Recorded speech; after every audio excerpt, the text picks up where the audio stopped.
Well,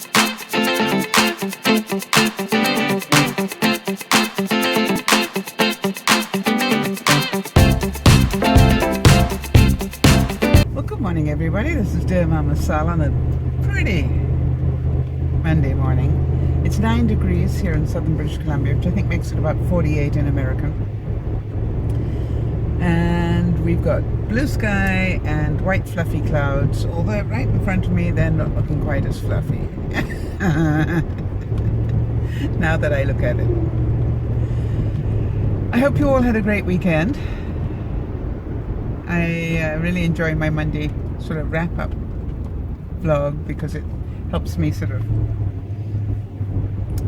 re-look at my weekend. Let me try and think. First, the good news, I have lost more weight. I am now the lowest weight I have been in over a year. So that's pretty good. And I know you're going, how did you do that, Sal? Quite honestly, I'm taking more fiber. I'm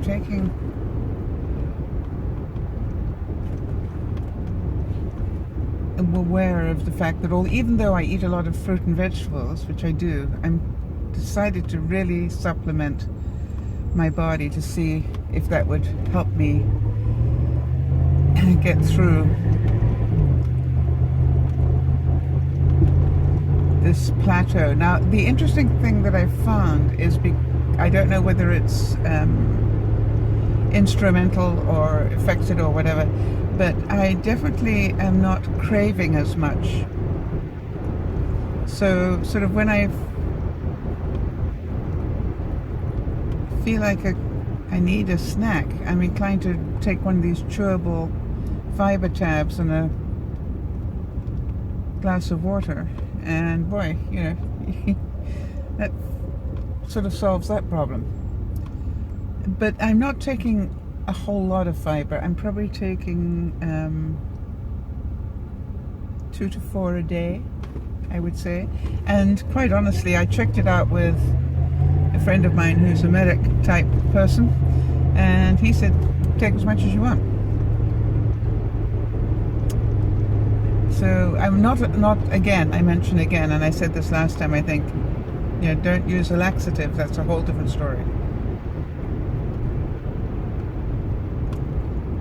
That can, you know, if you take too much of that, it can do you damage. So, but fiber tabs, just regular fiber. Okay, so having said that, I was quite surprised. I didn't expect to be down this week.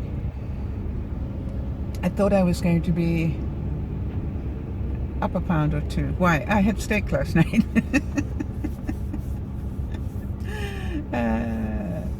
Right. Okay, that was brought me to another thing about the weekend. I picked up the challenge that the viewers gave me and tried to cook some meals in mason jars. And they worked pretty successfully. I'm hoping to get that video up sometime this week. If not, I'll put it up at the weekend while I'm away. And I should warn those of you who don't know, I'm going to be visiting Benji and Judy this weekend, so there will be no broadcasts. Or, if there are broadcasts, they will be spontaneous ones rather than scheduled ones.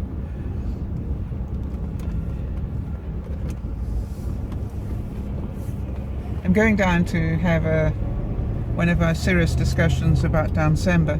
Benji and I work on December all year in little bits. We sort of do all the strategizing at the front end of the year and then put all those plans in place.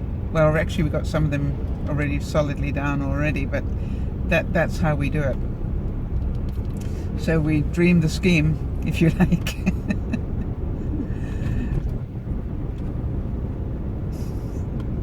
But the good news is you get to do it in a fun way.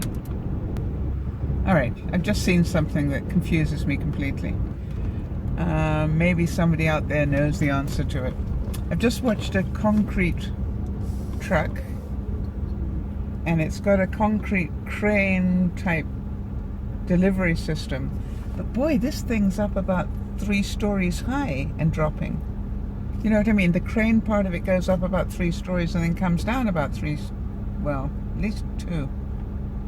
Why? Why would you need the concrete to go up that high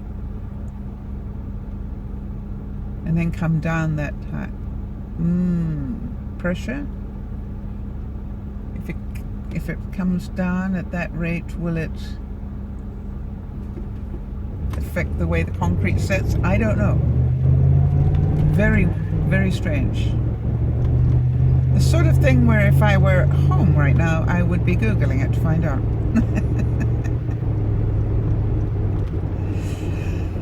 Right, what else happened? That's what I did. I bought some fry pans. That didn't work. Well, one did. Alright, so let me try and explain this.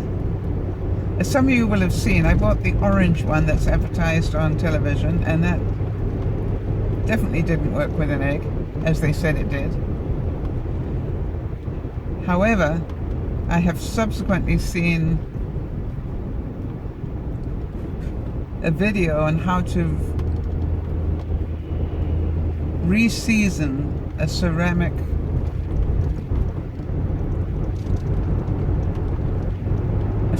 pan. So you know that's going to be an experiment, because I took it back and then got another one, even more expensive, and that one didn't work either. But by then I was fed up. I didn't feel like changing any more pans, you know. It's just like, let me just work with this one.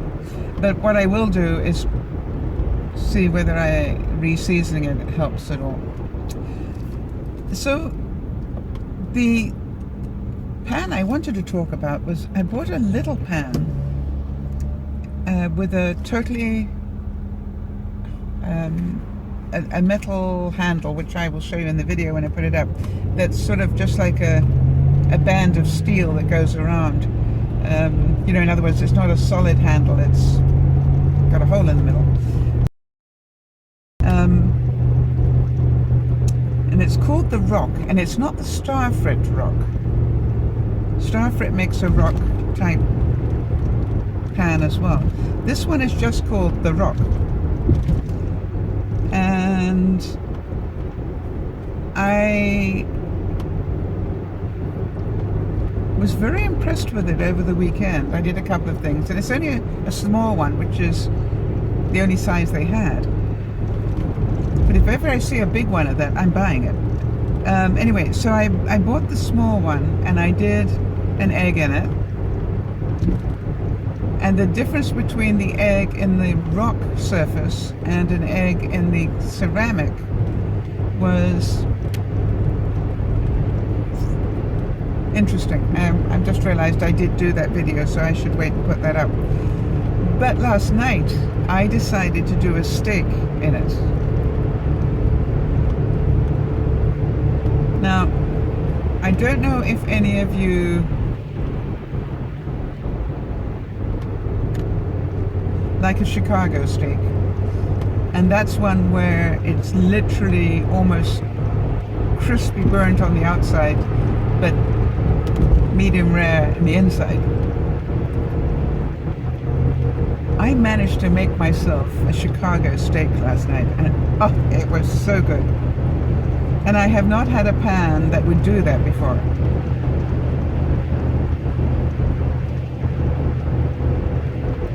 So that was very exciting for me.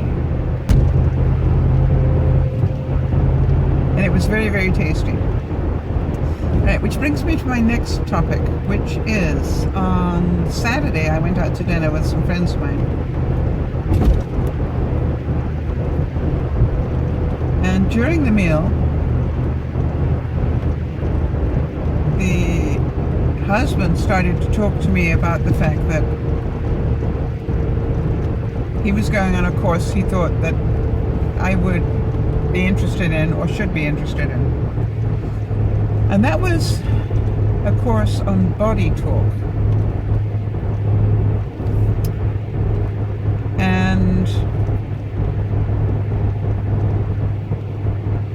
I don't know if any of you have heard about it,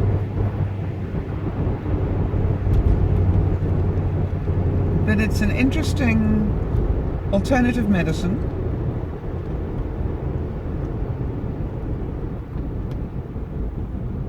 And the concept is sort of part muscle response and part intuitive, I believe. Because your interpretation of the muscle response obviously will be a factor. So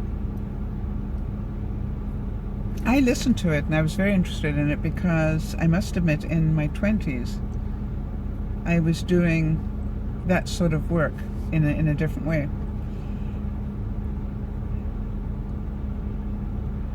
And he was very excited about doing it and offered to carpool and do this, that and the other, and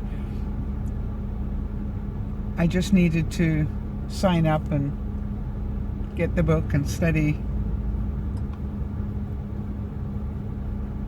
before the course at the end of May. And it was interesting because if you'd asked me all of this, I even discussed it with the broadcast viewers, but you know, if you'd said this to me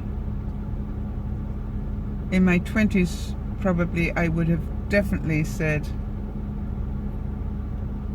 without even doing any research any more research, I would probably say yes. But you know, the funny thing was I went home and I did a lot of research. I did a research on the guy that started it, who's a very interesting guy and very interesting to listen to. He's a doctor of chiropractic medicine and Reiki and all sorts of stuff like that. Anyway, so listening to him was very interesting. But this is where the kicker was for me. And there's always a but. The foundation course, as they call it, is 4 solid days and costs a lot of money, in my view. Not a lot of money if you're studying medicine, but for what it is, I think it's a lot of money. Anyway, so then what I can see is there are an awful lot of courses, which tells me, and by the way, the second part of this, the intro course is the one that's being held. The second part of it apparently is way more expensive than the first. Now, when they've got that many courses, my red flags went up. And I went, this is a good business to be doing people with. Now, I'm not saying it's not effective. I'm not saying it's not worth the money. What I'm saying with that I can see that it's what I call an upsell all the time. Okay, now you've done the basic thing, but really that doesn't qualify you for very much. So now what you need to do is the next one. And I've been on those sort of things before.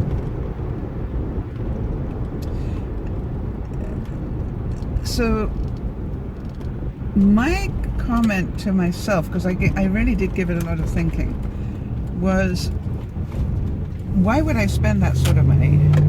If I had it to spare, it'd be nice, but why would I spend that sort of money when really I have no experience of it either? So what I thought I would do is to go and maybe book a session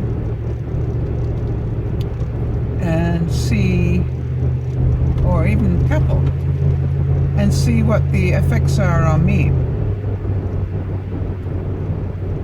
For example, one of the things it talks about is that apparently assists with getting rid of allergies and anxiety, and it was the anxiety issue that actually triggered me, because I thought I have so many of my viewers that suffer from anxiety. Oh, the cops are out. Doesn't look like it's because I'm in the area either.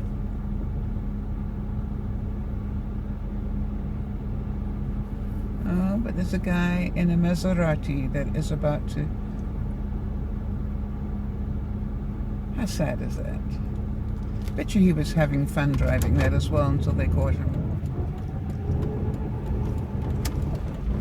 Oh, no, it isn't. I lie. It's only a Mitsubishi Eclipse from the... Oh, and it's got a ding. I wonder what it hit. It's now a wounded Mitsubishi.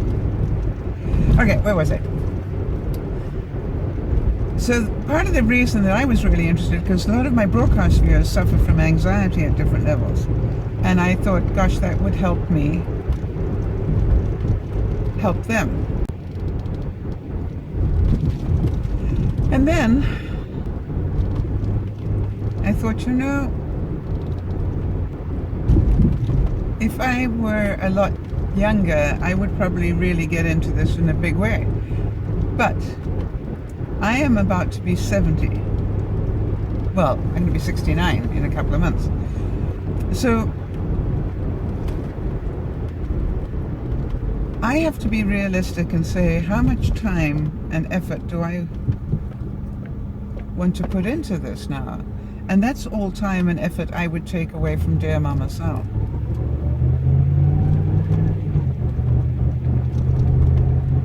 So I thought, maybe I'll get the book.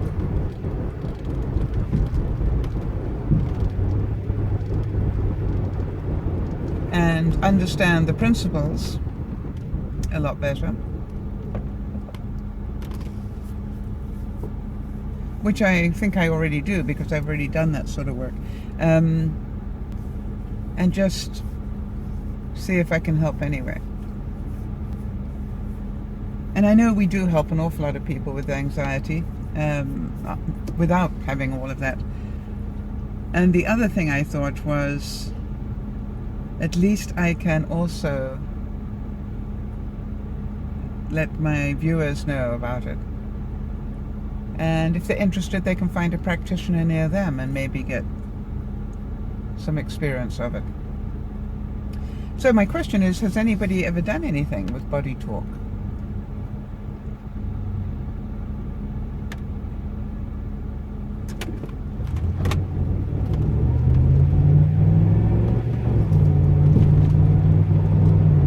And if so, give us some feedback. Alright, this is what I call one of my longer videos.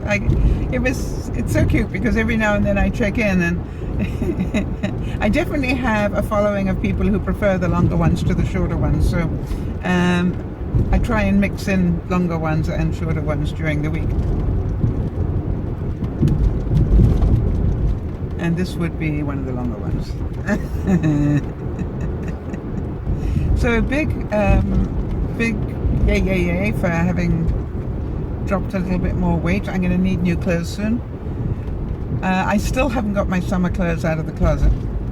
They're stacked up above, and I need to have somebody to help me get those down. It was difficult getting them up, I remember, and I don't think I should be bending and twisting that way, getting them down. I'm going to wait for somebody to help me. And then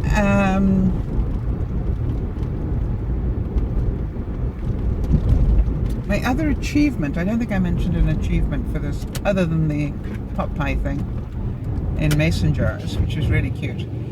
I also did like what they call Queen's pudding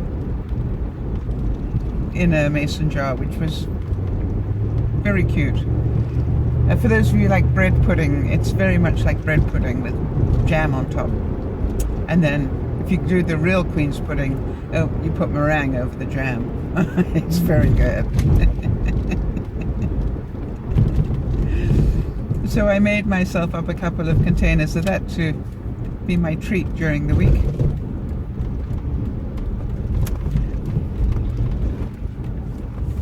I thought I'd just do one jar, but I finished that in a couple of days, so I thought, well, I better do some more.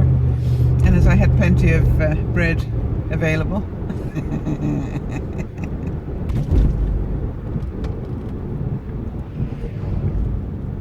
so when you think about it, it's pretty surprising I still lost weight.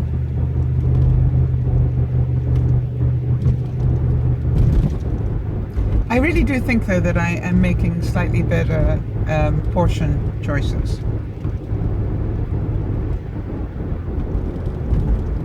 I'm not eating as bigger portions. All right, everybody. So have a great week. And I think in terms of my experience at the weekend, I would encourage you all, if you get sort of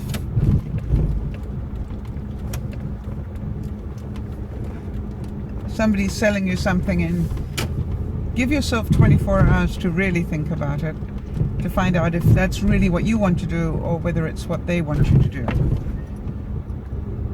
And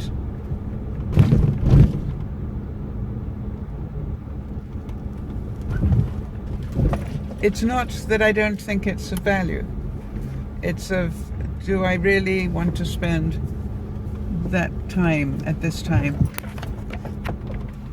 It would mean I'd need to do an awful lot of studying. And I'd rather be retired if I did that, so that I've got time to study. All right, everybody. This is DearMamaSal saying have a good one. Look after one another, and we'll speak to you soon. Bye-bye for now.